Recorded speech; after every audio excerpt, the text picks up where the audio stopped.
So hello dear students, हम पढ़ रहे थे क्लास 10th का हिस्ट्री का चैप्टर नेशनलिज्म इन इंडिया।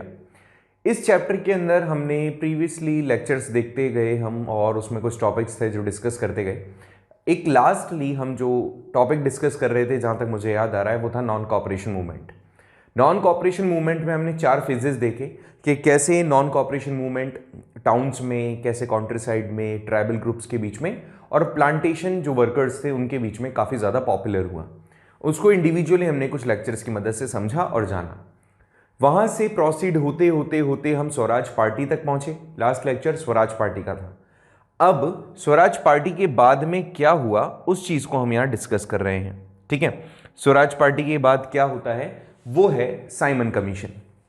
देखो हुआ क्या, जब इतना सब कुछ चल रहा था तो इन सब चीज़ों के बीच में जो ब्रिटेन का, मतलब आप कह सकते हो लोअर हाउस होता है, हाउस ऑफ कॉमन पीपल, वहां पर क्या हुआ, उन्होंने डिसाइड किया कि इंडिया में अगर इतना सब कुछ हो रहा है तो उन्होंने 1927 में ये अनाउंसमेंट किया कि we will make a committee. ये जो कमीशन है, कमीशन का मतलब यहां पर अ ग्रुप ऑफ पीपल है जिसके हेड थे सर जॉन साइमन। इनके साथ में कुछ और लोग थे, अप्रॉक्स 6 लोग थे। अगर सर जॉन साइमन को मिला दें तो लगभग 7 लोगों का एक ग्रुप बना और वो ग्रुप इस बात को अश्योर्ड कर रहा था कि वो इंडिया में जाएगा और इंडिया में जाने के बाद में दे विल डिस्कस और they will reform the constitution. Constitution को रिफॉर्म किया जाएगा, ऐसा इन्होंने डिसाइड किया। किसने किया? The house of common people ने। मतलब ये जो लोकसभा अपने यहां होती है वैसे उनके यहां पर भी एक पार्लियामेंट का हाउस है।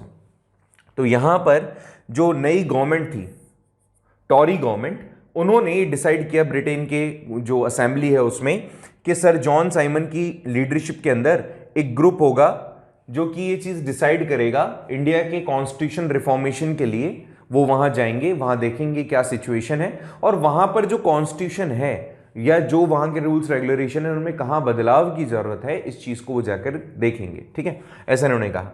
अब तक क्या हुआ था देखो, तुम्हें पता ही है, नॉन कॉपरेशन मूवमेंट 1922 हमने एक तरीके से उसको खत्म कर दिया था फरवरी के अंदर। फरवरी के अंदर हमने 1922 में नॉन कॉपरेशन मूवमेंट को खत्म किया एंड वी डिसाइडेड कि भैया अब ठीक है, जो भी होना है वो देखा जाएगा। फरवरी के अंदर इलेक्शंस हुए थे, मतलब इसके पहले 1921 के अंदर इलेक्शंस हुए थे और वो इलेक्शंस हम जीत गए थे और चौरा चौरी इंसिडेंट्स भी इस दौरान हुआ। तुम्हें याद आ रहा है अगर तो ठीक है, नहीं तो अभी टाइमलाइन में आपको पूरी की पूरी बताऊंगा। तो फरवरी 22 के बाद चौरा चौरा इंसिडेंट्स के बाद में जब ये सब कुछ हो गया तो ब्रिटिशर्स को ये चीज तो समझ में आ गई थी कि the condition is not so easy going, वो उसके अंदर तो कहीं ना कहीं थोड़ा प्रॉब्लम है। तो उसको इन्होंने ठीक करने के लिए साइमन कमीशन बनाया। अभी जो साइमन कमीशन था, इस साइमन कमीशन की कुछ इंसिडेंट्स थे, कुछ कंडीशंस थी। क्या क्या थी वो समझो। साइमन कमीशन के अंदर सारे वाइट्स थे, टोटल 6+1 साइमन, टोटल 7 मेंबर्स थे and all the 7 members were white, मतलब ब्रिटेन के थे, इंडिया का कोई नहीं था। इवन उस टाइम पर जो ब्रिटेन के अंदर कॉमन पीपल का असेंबली था वहां पे एसपी सिंह, ठीक है, एसपी सिन्हा जो व्यक्ति थे वो हमारे यहाँ के रिप्रेजेंटेटिव थे, वो इंडियन थे। तो वी वर डिमांडिंग कि ये जो 7 लोग आप भेज रहे हो हमारे यहाँ पे, आपने अनाउंसमेंट 1927 में कर दिया है, 1927 में आपने अनाउंसमेंट कर दिया और ये कह दिया कि a person will come and ये कॉन्स्टिट्यूशन रिफॉर्मेशन का काम करेगा, बट इसकी जो कमीशन है, इसकी जो टीम है, उसके अंदर एक भी इंडियन नहीं है। तो इंडियंस की प्रॉब्लम को समझोगी कैसे? इस बात का फियर था हमें कि how they will understand the actual problem of Indians, क्योंकि उनमें इंडियन फीलिंग तो होगी नहीं, इंडियन एक भी नहीं है। तो हमने सिर्फ इतनी सी डिमांड की कि ये जो कमीशन आ रही है, इस कमीशन के अंदर एटलीस्ट आप जो एसपी सिन्हा है उन्हें तो आप इंक्लूड करो, क्योंकि वो तो आप ही के पार्ट है और वो ब्रिटेन के अंदर है भी एट प्रेजेंट। बट उन्होंने रिजेक्ट कर दिया हमारे इस प्रपोजल को। चलो, जब प्रपोजल रिजेक्ट हुआ, अच्छा इसके दौरान एक और चीज होती है। एक पर्सन थे वहां पे, लॉर्ड ब्रिकन हेड। तो ब्रिकन हेड ने क्या कहा, उन्होंने कहा कि आप इंडियंस के अंदर इतना दिमाग नहीं होता कि आप लोग इतने बड़े बड़े जो कॉन्स्टिट्यूशन इश्यूज हैं उन सभी को, कॉन्स्टिट्यूशनल इश्यूज को सॉल्व करने के लिए आपकी हम सलाह लें। ऐसा उन्होंने किया कि हमें इंसल्ट कर दिया, हमने उसको डाइजेस्ट कर लिया। बट प्रॉब्लम क्या हुई कि जब साइमन यहां आया, साइमन आया बेटा 1928 में, फरवरी के अंदर, फरवरी में 1928 में साइमन आया, और जैसे ही साइमन यहां आया तो हमने गो बैक साइमन के नारे लगाना शुरू कर दिया। पूरे इंडिया के अंदर साइमन की जो प्रेजेंस थी, साइमन जो यहाँ आ रहा था, उसकी जो कमेटी यहाँ आ रही थी, उसके अगेंस्ट में लोग हो गए, क्योंकि लोग नहीं चाहते थे कि किसी एक ऐसे व्यक्ति के हाथ में ये रिफॉर्मेशन का काम दे दिया जाए जो कुछ भी नहीं जानता हो।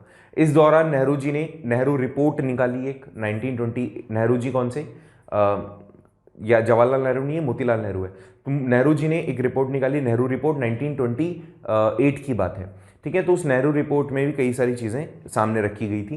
तो ये जो नेहरू रिपोर्ट थी और साइमन कमीशन था, अल्टीमेटली इसने कई सारे रिफॉर्मेशन करने का सोचा, लेकिन पीपल वर नॉट हैप्पी। इसके अगेंस्ट में कई सारे स्लोगन चले। तो उसमें सबसे फेमस जो हुआ वो था गो बैक साइमन। तो गो बैक साइमन के नारे लगे। अब ये गो बैक साइमन के नारों के साथ में obviously the people will be, जो लोग होंगे वो काफी एग्रेसिव होंगे, और इन एग्रेसिव लोगों को शांत करने के लिए गवर्नमेंट ने रिप्रेशन की पॉलिसी अडॉप्ट की, लाठी चार्ज किया गया, मारा गया। ऐसे ही एक बहुत ही पीसफुल प्रोटेस्ट चल रहा था इस साइमन कमीशन के अगेंस्ट में, और वो जो पीसफुल प्रोटेस्ट था उसमें थे गोविंद बल्लभ पंत, गोविंद बल्लभ पंत, साथ ही थे इनके लाला लाजपत राय।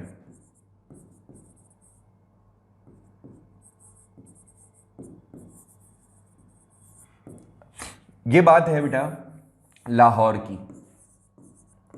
लाहौर के अंदर गोविंद बल्लभ पंत, लाला लाजपत राय, लगभग बात थी 17 नवंबर 17th of November 1928, 17 नवंबर 1928। इन्होंने क्या किया, जब साइमन आया गया था फरवरी के अंदर, तो और साइमन जब मूव कर रहा था तो लाहौर में एक सेशन चल रहा था। उस लाहौर के सेशन में गो बैक साइमन के नारे लग रहे थे, और बहुत ही पीसफुल था, ऐसा कुछ नहीं था ज़्यादा। इनके ऊपर लाठीचार्ज कर दी गई, और इस लाठीचार्ज के कारण जो गोविंद बल्लभ पंत थे वो हैंडीकैप हो गए, और जो लाला लाजपत राय थे उनकी डेथ हो गई 17 तारीख को। अब ये लाला लाजपत राय उस टाइम पर और गोविंद बल्लभ पंत बहुत ही इंपॉर्टेंट कैरेक्टर थे और बहुत ज़्यादा पॉपुलर भी थे।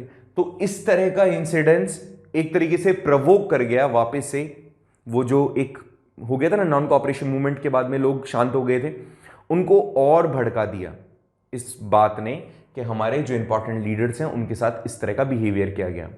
तो इन सब चीज़ों के कारण से ये जो साइमन कमीशन था इससे हेट हुआ, और उसके बाद में जो सिविल डिसोबीडियंस मूवमेंट शुरुआत होगी वो इस इंसिडेंस के बाद होगी आगे आने वाले लेक्चर में।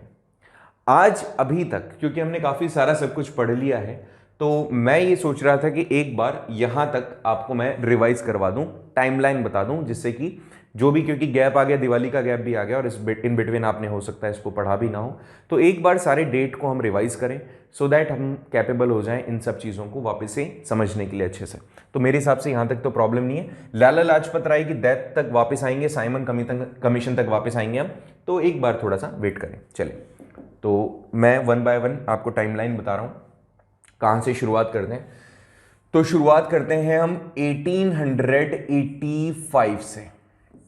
तुम जानते हो इसमें क्या हुआ था, कांग्रेस आई थी,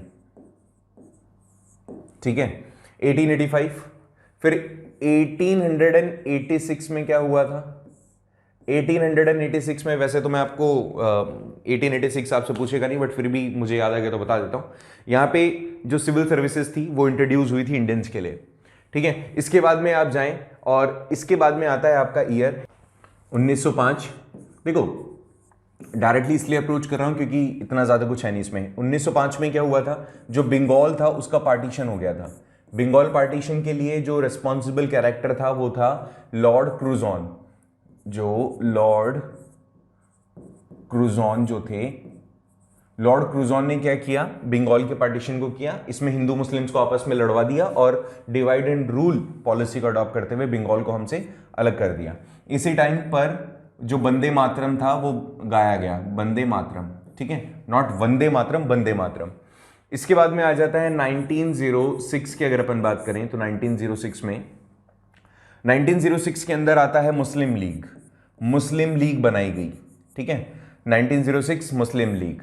इसके अंदर हाँ इतना याद रखो। इसके बाद में आ जाओ 1905 से लेकर 1905 टू 1909 तक स्वदेशी मूवमेंट चलाया गया। स्वदेशी मूवमेंट, ठीक है, 1905 से 1909 तक आ गया। इसके बाद में 1909 के अंदर मुझे याद आ रहा है 1909 में गांधी जी की किताब हिंद स्वराज,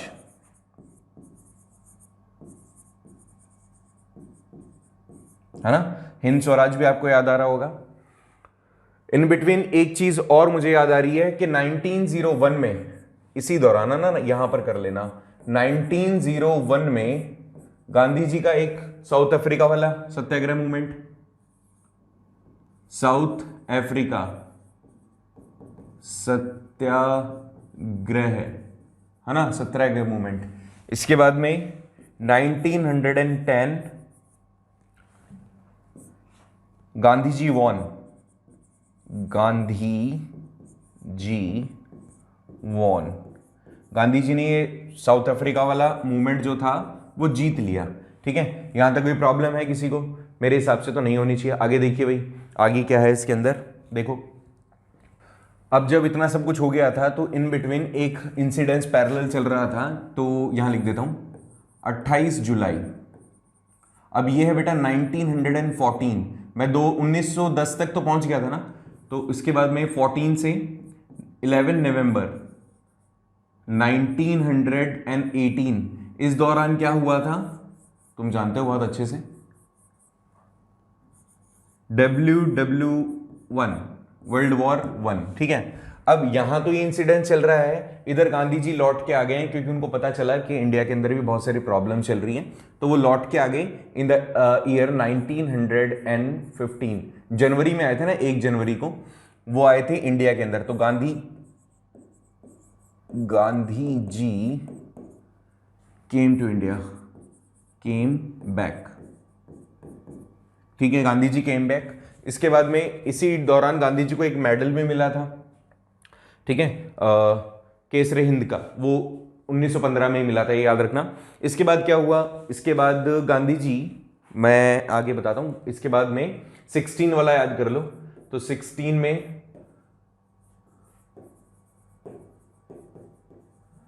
चंपारण, ठीक है, चंपारण हुआ। इसके बाद में, इसके बाद डायरेक्टली चले जाते हैं अपन 1917 पर, खेड़ा, पता ही तुम्हें। इसके बाद में 18 में, मैंने यहां पर क्लियर किया था तुम्हें, चंपारण का कई जगह पर 17 भी दे रखा है, तो कंफ्यूज मत हो ना। गांधी जी चंपारण विजिट करके आए थे 16 में, है ना, और स्टार्ट खेड़ा में किया, मतलब स्टार्ट 17 में किया था। फिर 1918 में क्या हुआ, अहमदाबाद, ठीक है, अहमदाबाद। ये तीनों क्या थे बेटा, सत्याग्रह मूवमेंट, ठीक है, सत्याग्रह मूवमेंट। इसके बाद में जो 19 है, 19 थोड़ा सा इंपॉर्टेंट है। 19 के अंदर कंडीशंस शुरू हो जाती है आपके फरवरी से, फरवरी, फिर आ जाता है आपका मार्च, फिर आ जाता है आपका अप्रैल, ठीक है, और फिर अप्रैल में 3 इंसिडेंट्स। फरवरी में क्या होता है, एक बिल पास हुआ, रॉलेट एक्ट, ठीक है, पास हुआ था फरवरी के अंदर, 6 फरवरी थे आई थिंक। फिर मार्च के अंदर बनी आपकी खिलाफत कमेटी, ठीक है, बॉम्बे के अंदर। फिर अप्रैल है आपका 16, अच्छा अप्रैल 6 ऑफ अप्रैल, गांधी जी ने कहा कि ये जो रॉलेट एक्ट है ये तो ब्लैक बिल है। अप्रैल 6 को ब्लैक बिल कहा गांधी जी ने और सत्याग्रह शुरू कर दिया। अप्रैल 10 को, 10th ऑफ अप्रैल को सैफुद्दीन और सत्यपाल, डॉक्टर सत्यपाल और डॉक्टर सैफुद्दीन नहीं थे, हाँ सैफुद्दीन ही थे, डॉक्टर सत्यपाल एंड सैफुद्दीन ने क्या किया, उन्होंने प्रोटेस्ट किया अमृतसर में गांधी जी से इंस्पायर होके, और सत्याग्रह मूवमेंट कर रहे थे, तो वहां पर उनको मारा गया, पीटा गया जनरल डायर के थ्रू, और जनरल डायर ने 10 अप्रैल को मार्शल लॉ लगा दिया।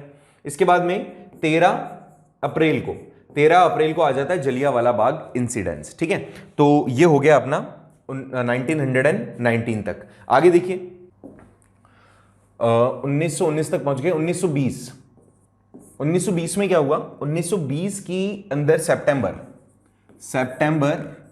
1920 यहां पर गांधी जी ने कन्विंस किया लोगों को कि भैया आप नॉन कोऑपरेशन मूवमेंट जो है उसकी शुरुआत करते हैं अपन। सितंबर, फिर दिसंबर, अच्छा दिसंबर के पहले अक्टूबर भी आएगा। गांधी जी ने जब कन्विंस कर दिया तो अक्टूबर के अंदर उद किसान सभा,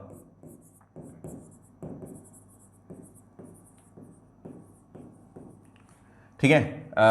इसके बाद में दिसंबर नागपुर सेशन हुआ ना, उसके अंदर नॉन कोऑपरेशन मूवमेंट की शुरुआत की गई। ठीक है, नॉन कोऑपरेशन मूवमेंट आ गया। ठीक है, इसके बाद में 1921 जनवरी में क्या हुआ? नॉन कोऑपरेशन खिलाफत मूवमेंट। ठीक है, नॉन कोऑपरेशन खिलाफत मूवमेंट हुआ था। यहां तक समझ में आ गया। इसके बाद में आगे आ जाते हैं अपन 1922। और इसमें कुछ नहीं हुआ, मूवमेंट कॉन्टिन्यूसली चलता रहा, लेकिन फरवरी की बात आ जाती है 1922 की। फरवरी में क्या होता है? यहां पे फरवरी के अंदर 5 फरवरी की बात आई थिंक, 5 फरवरी को इंसिडेंस हो जाता है आपकी चौरी चौरा। ठीक है, गोरखपुर वाला याद होगा आपको। उसके बाद गांधी जी इस मूवमेंट को खत्म कर देते हैं। ठीक है, फरवरी के अंदर ही, फरवरी में गांधी जी इसको कॉल ऑफ कर देते हैं,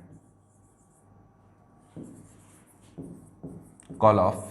ठीक है, 1922 हो गया, कॉल ऑफ हो गया, चलो अच्छी बात है। इसके बाद में गांधी जी से नाराज हो जाते हैं कुछ लोग इनको, और जब इतना सब कुछ हो गया तो गांधी जी वगैरह को क्या कर दिया जाता है? बैन कर दिया जाता है। और इनकी जो कांग्रेस कमेटी थी, कांग्रेस थी, उसको भी बैन कर दिया गया था, खिलाफत कमेटी को भी बैन कर दिया था। फिर आ जाती है बात 1923 की, स्वराज पार्टी। ठीक है, ये हो गया स्वराज पार्टी आपका। अरे 93 नहीं है, 23 है, 23 जनवरी की बात है, जनवरी। और इसी दौरान, इसी ईयर में, नवंबर वाले ईयर, मतलब इसी मंथ के नवंबर ईयर में इलेक्शंस होते हैं, और इलेक्शंस जीत जाती है स्वराज पार्टी इलेक्शंस आपकी जीत जाती है। ये कंडीशन यहां तक समझ में आ गई। आगे देखिए 1923 देखा, उसके बाद काम चलता रहा धीरे धीरे, ठीक। फिर आ जाता है 27। तो 27 में मैंने आपको बताया साइमन कमीशन के लिए अनाउंसमेंट, साइमन कमीशन का अनाउंसमेंट। ठीक है, उसके बाद में आ जाता है 1928 के अंदर कंडीशन कॉम्प्लिकेटेड थी। ठीक है, साइमन आ गया था फरवरी के अंदर, 3 फरवरी बताई ना मैंने आपको, 3 फरवरी में साइमन यहां आ गया था और विजिट कर रहा था, कई जगह पर घूम रहा था। इसी दौरान जून, एक और चीज रह गई ना, अलूरी सीताराम राजू भी तो रह गया 1924 में। अलूरी सीताराम राजू 1924 पकड़ा गया और मतलब सेंटेंस दे दिया गया था। 3 फरवरी साइमन आ गया। साइमन आने के बाद में जून 1928, इसी साल की बात है। तो 1928 क्या हुआ? बारदोली सत्याग्रह।